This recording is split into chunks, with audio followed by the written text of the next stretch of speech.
इस वीडियो में जिस ड्रग का हम रिव्यू कर रहे हैं उसका नाम है नेप्रोक्सिन। और नेप्रोक्सिन जो है मार्केट में फेमस है सिनफ्लेक्स के नाम से। इसका बहुत फेमस ब्रांड है मार्टिन डो का सिनफ्लेक्स, जिसमें नेप्रोक्सिन सोडियम होती है, और नियोप्रॉक्स के नाम से भी आती है नेप्रोक्सिन। इसके अलावा इन्फ्लामेटिक्स इसके एक और ब्रांड भी मार्केट में है। तो ये बड़ी फेमस ड्रग है सिनफ्लेक्स नेप्रोक्सिन सोडियम। और देखा जाए तो जो इसकी डोज होती है 250 से लेके 500 मिलीग्राम्स तक, और आप दिन में 2 बार यानी सुबह और शाम इस्तेमाल कर सकते हो 12 घंटे का गैप देके। यानी अगर आप सुबह 8 बजे आपने टैबलेट ली है तो शाम के 8 बजे आप इसका दूसरी टैबलेट ले सकते हो।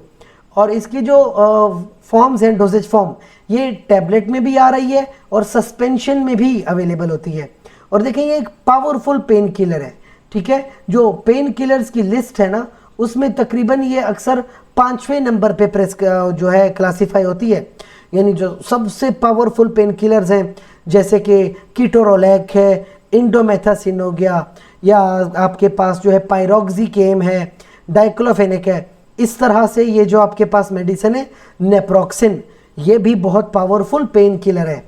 ज़्यादातर बेसिकली लोग पेन में इस्तेमाल करते हैं ख़वातीन में जो डिस्मेनोरिया है, यानी मेंस्ट्रुअल साइकिल के दौरान या मेंस्ट्रुअल साइकिल शुरू होने से पहले जो एक पेन होता है जिसको डिस्मेनोरिया कहते हैं, उसके लिए ये मेडिसिन इस्तेमाल होती है। आर्थराइटिस में ये मेडिसिन इस्तेमाल होती है, जो जोड़ों का दर्द होता है आर्थराइटिस, उसमें ये मेडिसिन इस्तेमाल हो सकती है। और इसका काम क्या है, ये साइक्लोऑक्सीजिनेज को इनहिबिट करती है ना। साइक्लोऑक्सीजिनेज क्या चीज़ है? साइक्लोऑक्सीजिनेज एक एंजाइम होता है जिसका काम यह है कि यह हमारी बॉडी में प्रोस्टाग्लैंडिन्स बनाता है। अब देखें प्रोस्टाग्लैंडिन के फ़ायदे भी हैं और नुकसान भी हैं। फ़ायदे क्या हैं? आपके पास जैसे स्टमक में, ये जो स्टमक की वॉल है उधर म्यूकस मेम्ब्रेन बनाता है जिसकी हमारी बॉडी में बहुत ज़रूरत होती है।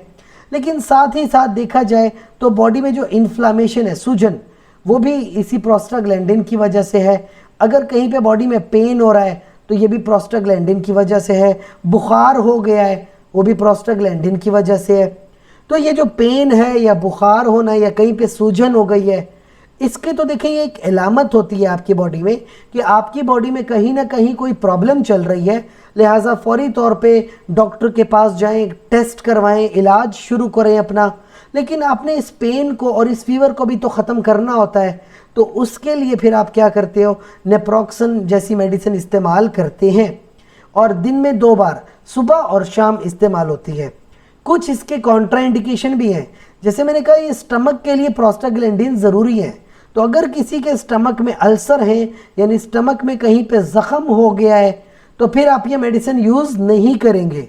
अगर किसी को रीनल का प्रॉब्लम, किडनी प्रॉब्लम है, तब भी आप इस मेडिसिन का इस्तेमाल नहीं करेंगे। इसके अलावा प्रेगनेंसी में भी कैटेगरी सी है, प्रेगनेंसी में भी ये पेन किलर इस्तेमाल नहीं करते।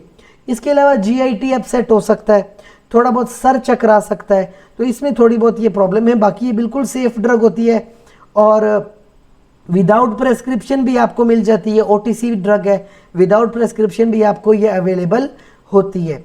फिर भी अगर आपका कोई क्वेश्चन हो इस मेडिसिन के हवाले से, आप कमेंट्स सेक्शन में पूछ सकते हैं। शुक्रिया।